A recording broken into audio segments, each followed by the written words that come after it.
தமிழ்நாடு தமிழ்நாடுன்னு சொல்றாங்களே, அது மத்தவங்களுக்கு வேணா ஸ்டேட்டா இருக்கலாம். ஆனா என்ன பொறுத்த வரைக்கும் என் தாய் நாடான தமிழ்நாடு தான் என் வீடு.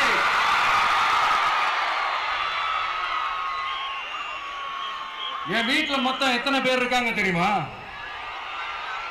8 கோடி பேர் இருக்காங்க.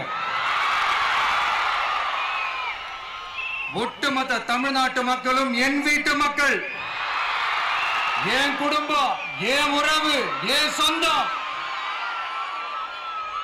எனக்கு எல்லாமும் கொடுத்த இந்த 8 கோடி சொந்தங்களுக்கு இனிமே எல்லாமுமா கூட நிக்க போறது இந்த விஜய் மட்டும்தான்.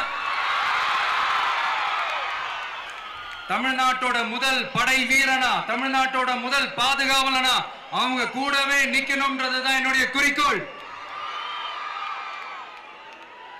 இன்னைக்கு இந்த விஜய், உங்க விஜய்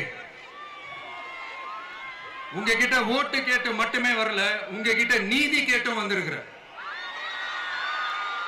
ஆக்சுவலா உங்களுக்காக நீதி கேட்கறதுக்காக தான் நான் அரசியலுக்கே வந்தேன். ஆனா இன்னைக்கு நான் உங்ககிட்ட நீதி கேட்கறதுக்காக வந்திருக்கிறேன். இந்த விஜய் என்னங்க தப்பு பண்ணா? தன்னை நேசிச்ச தன்னுடைய மக்களுக்காக அரசியலுக்கு வந்தா அது ஒரு தப்பா?